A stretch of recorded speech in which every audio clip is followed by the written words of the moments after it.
So we learned about the retry field test, right? So here we have added in the config.properties. I've added this field retry field test and marked it as yes. Also I've added this browser as Chrome. So now to put this in the picture in the retry field test, I'll put this boolean equal to false, right? So I need to execute this only when the retry field is true. So then properties.get config properties dot retry failed test dot equals ignore case, because it's getting it from this config properties. You can see here, where is it, config properties, yeah. So no, not this one, property utils, yeah. So here from the property utils dot get, right? So here property utils dot get dot get, and then whatever it is, whatever the value that we have is what we want to get. So uh, so what this is doing is basically this get will give me the value, right? This will give me the value of whatever. So how do you give the key first? You need to put in key, right? Here key you need to put. So need to fetch the key. So to fetch the right key, we will use the enum that we have, which is not this one, here config property. So here config properties dot retry field test. So this is how we do it.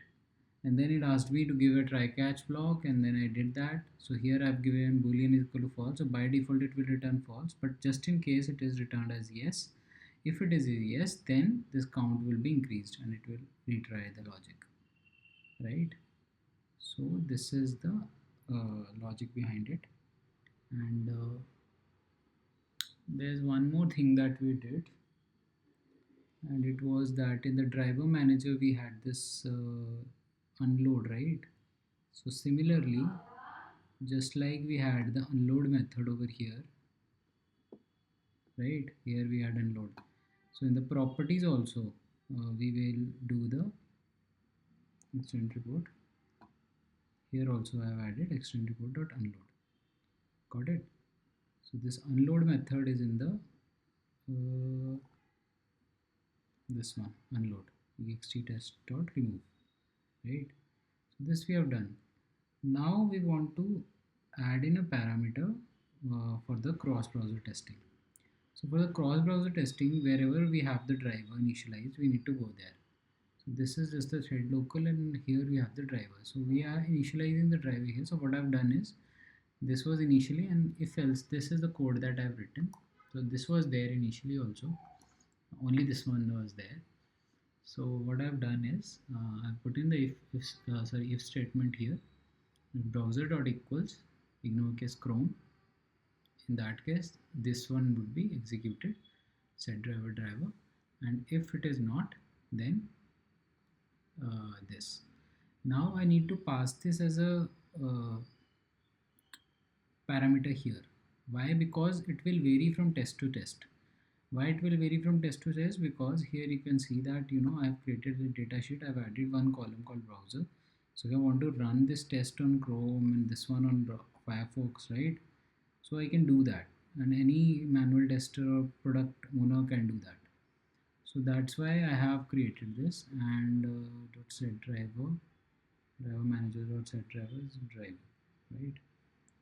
So here you can do it, and ignore case Firefox or driver is equal to new Firefox driver. Okay, now where is it this being called? This is being called in my base test, so I need to go there. So what I did was, basically it might look a bit odd to you, but it's not. So in the here, while we are calling, right, we are using the data provider.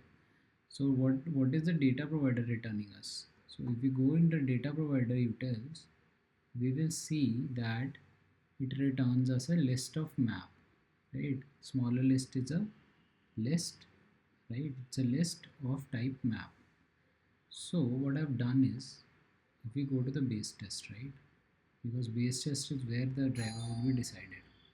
So here in the base test, uh, in the before method I can't give any data provider or anything, right? It doesn't give me an option. See, it doesn't give me an option, otherwise I would have added data provider here.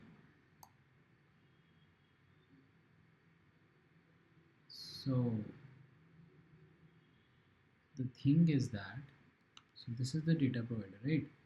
So we don't use the data provider here. So how will we handle this? So uh, I use this logic of this, and I can show you what I'm trying to say. So this is an example of before I created before method setup, right? And here we are passing this data as data provider, right? And here we were passing username, password. So it would prevent test and last, right? It would take this value first. First this value will be taken, then this value will be taken. Similarly, we can do that in the this as well.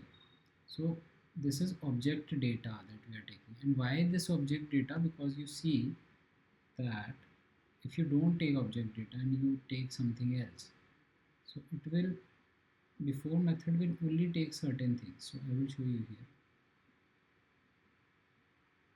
Let's go here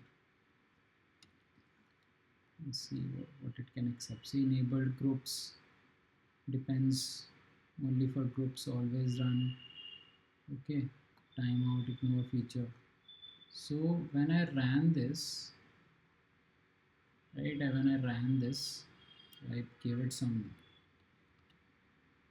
like this. I don't remember exactly what I gave, but let's see. Okay, when I ran it,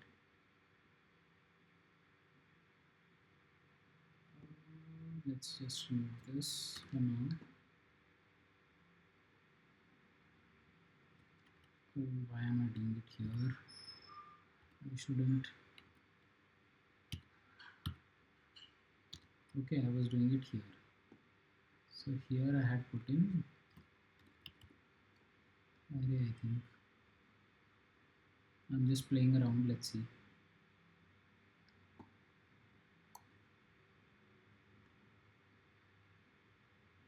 Okay, so here it failed and it gave us this error called itext context x can inject only one of the method or object or itest result. These are the things I can take. I can't give it method also because from method I can't get the data, right? I have to somehow fetch the data, so I will use an object here. So I used object here, right?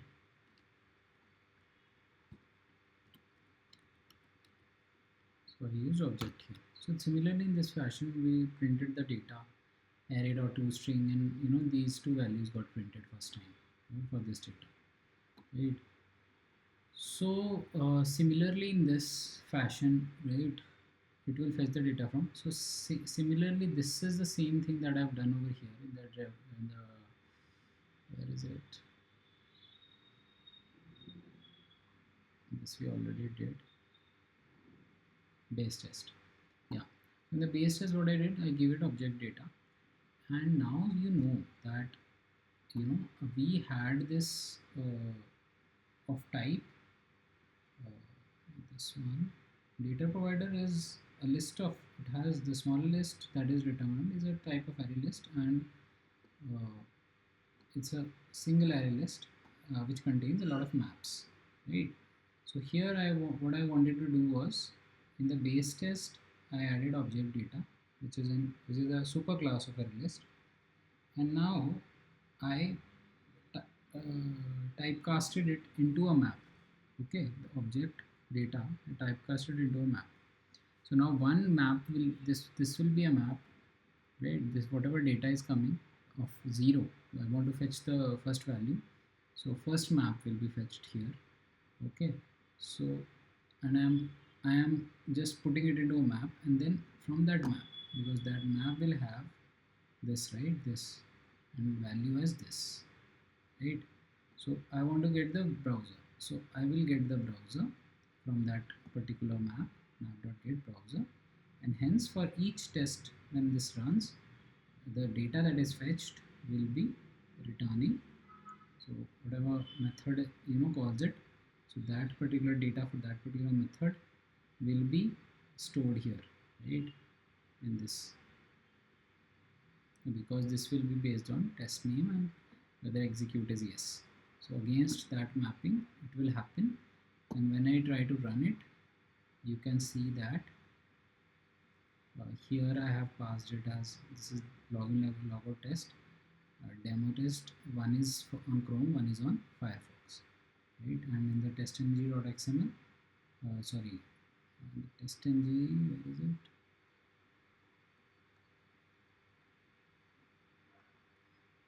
Yeah, in the testng.xml we have this suite, this, and thread count is 1, right? And I can just run it. Let's do it 2. Let's see what happens. I was running it for 1. So one will open in Chrome and one will open in Firefox.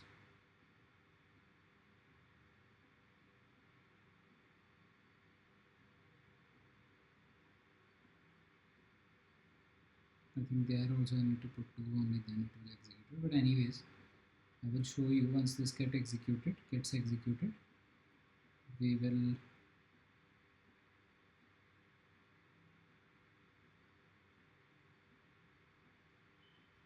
see what happens. So this one is passed. Now Firefox should start. See, Firefox started.